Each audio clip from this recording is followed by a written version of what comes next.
வணக்கம். நீண்ட இடைவெளிக்கு பிறகு ஒரு முக்கியமான ஒளிப்பதிவு. அதாவது முதலில் தமிழ்நாட்டில் 2-3 தினங்களுக்கு முன்னர் நடந்த ஒரு அரசியல்வாதியின் மேடை பேச்சு.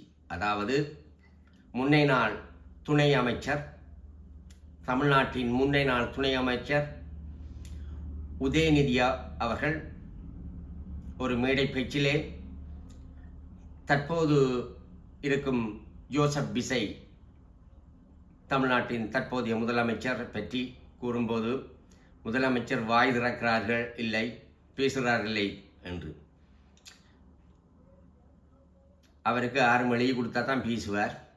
அவர் போக்கே அமைதியாக இருந்து எல்லாத்தையும் சாதிப்பார் என்று நினைக்கிறேன். சரி, அவர் என்னதான் கூறிவிட்டார்? அதாவது தமிழ் மொழி உலகின் மூத்த மொழி, அழகான மொழி. இந்த மொழியிலே ஒரு சொல்லுக்கு பல அர்த்தம் உண்டு. நீங்கள் எந்த அர்த்தத்தை விளங்கினாலும் அதற்கு ஒன்றும் செய்ய முடியாது. அப்படி என்ன உதயநிதி சொன்னார்? அதாவது அவர் மேடை பேச்சில் பேசிக்கொண்டிருக்கும் போது அவரது ரசிகர்கள் அல்லது கட்சிக்காரர்கள் கூச்சலிடுகிறார்கள், திரிசா ஓர் தெரேசா, ரைட். அப்போது அவர் புன்முறுவலுடன் புன்னகையுடன் சிரித்துக்கொண்டு, நான் அப்படி அந்த அர்த்தத்தில் சொல்லவில்லை என்று கூறுகிறார். அதாவது நீர் ஓட வேண்டிய இடத்தில் ஓடுகிறது, ஓடவில்லை, ஓடாத இடத்தில் ஓடுகிறது என்ற மாதிரியோ, அல்லது அவர்கள் தமிழர் அல்லாதவர் தமிழ் காய்ச்சா அப்படித்தான் இருக்கும். அவர்கள் அர்த்தத்தில் நான் விளங்குவது, நீர் ஓட வேண்டிய தமிழ்நாட்டுக்கு வரவில்லை, ஓடவில்லை, அது கர்நாடகாவிலே ஓடுகிறது என்றும் ஒரு பொருள். அவர் திரிசாவில் இருந்து ஓடுகிறார் என்று கூறவில்லை. அப்ப ஏன் அப்படி என்றால் கைது? அது பிழையானது. ஆகவே என்ன நான் கூறிவிட்டார்?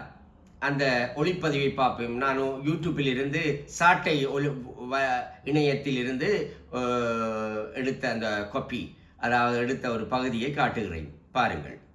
முதலமைச்சர் வாயை திறந்து பேசுறாரா? பேச மாட்டேங்கிறார். அவருக்கு இருக்கக்கூடிய ஒரே கவலை என்ன? திமுக மேல என்ன பொய் வழக்கு போடலாம், என்ன பொய் கேஸ் போடலாம்.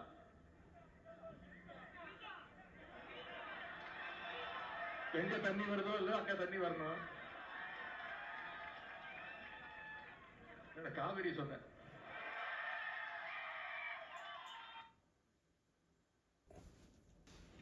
இதுதான் அவர் கூறியது. டபுள் மீனிங் பல அர்த்தத்திலும் எடுக்கலாம். ஆனால் இதை கொண்டு வழக்கு தாக்கல் செய்ய முடியாது. அவர் அந்த நடிகையின் பெயரை சொல்லவில்லை. அவருடைய ரசிகர்கள் அல்ல கட்சிக்காரர்கள் தான் கத்துகிறார்கள்.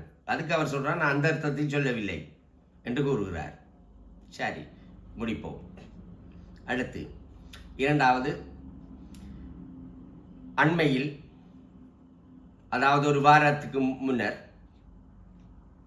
ஸ்பானிஷ் நாட்டின் கட்டுப்பாட்டில் உள்ள சியோட்டா மிலிலா என்ற 2 இடம் உள்ளது. அதாவது ஸ்பெயின் நாடு இடையிலே அருகிலே கடல் ஓடுகிறது. அதுக்கு அடுத்த பகுதியிலே ஆப்பிரிக்க கண்டம் வருகிறது. இதிலே மொரோக்கோவோடு இருக்கிற ஒரு பகுதியை 1850ஆம் ஆண்டிலிருந்து ஸ்பானிஷ் கட்டுப்பாட்டிலே இருக்கிறது. ஸ்பானிஷ் பிடித்து வைத்திருக்கிறது. அடுத்த இடம் மிலிலா. ஒரு வாரத்துக்கு முன் 60,000 இளைஞர்கள் மொரோக்கோவிலிருந்து அந்த மொரோக்கோ அரசாங்கத்தால் ரக்குகளில் ஏற்றப்பட்டு, அந்த இராணுவத்தால் ஏற்றப்பட்டு எல்லையிலே கொண்டு விட்டார்கள். அவர்கள் நீந்தி ஸ்பானிஷ் என் கட்டுப்பாட்டில் உள்ள சியோட்டா என்ற இடத்துக்கு வந்தார்கள். வந்து அங்குள்ள மக்களை விரட்டினார்கள். இது பெரிய ஒரு பிரச்சனையாக வந்தது. பின்னர் அதில் உள்ள 60% ஆட்களை ஸ்பானிஷ் அரசாங்கம் நாட்டுக்கு அனுப்பிவிட்டது. ஏன் வந்தார்கள்? ஏன் அவர்கள் அந்த அரசாங்கம் அதை செய்தார்கள்? அதாவது ஸ்பானிஷுக்கும் இந்த ஸ்பானிஷ் யூரோப்பிற்கு பிறகு கடல், அந்த கடல் எல்லைக்கு அடுத்த பக்கத்தில் இருக்க ஆப்பிரிக்க கண்டம் தொடங்குகிறது. அந்த அந்த ஆப்பிரிக்கா கண்டத்தின் அந்த அடுத்த பகுதியிலே சியோட்டா மேலா என்ற இடத்தை ஸ்பானிஷ் பிடித்து வைத்திருக்கிறது 1850 அதை தங்கள் கைப்பற்றவனும் அல்லது என்றுதான் இவர்கள் அதாவது முஸ்லிம் நாடாக வர வேண்டும் என்பது ஒரு நோக்கம். அதற்காகத்தான் அந்த அரசாங்கம் அந்த இராணுவம் அதை அனுப்பியிருக்கலாம். இரண்டாவது, இவர்கள் அந்த இடத்தில் வந்து குடியேறி அரசியல் தச்சம் பெற்றால் யூரோப்பிய நாடு, ஸ்பானிஷ் யூரோப்பிய நாடில் உள்ள ஒரு நாடு, அந்த அடையாள அட்டை கிடைத்தால் யூரோப்பிய நாடுகளிலே, இங்கிலாந்து தவிர யூரோப்பிய நாடுகளிலே அவர்கள் போய் எந்த பரிசோதனையும் இல்லாமல் போய் வேலை செய்யலாம். இங்கிலாந்துக்கு வரையலாம். ஏனென்றால் இங்கிலாந்து ஐரோப்பிய ஒன்றியத்திலிருந்து விலகிவிட்டது. இங்கே வரையிலும் என்றால் யூரோப்பியன் சிட்டிசன், அதாவது பிரஜா உரிமை பெற்று தான் வரலாம். இப்போது அதை பாருங்கள்.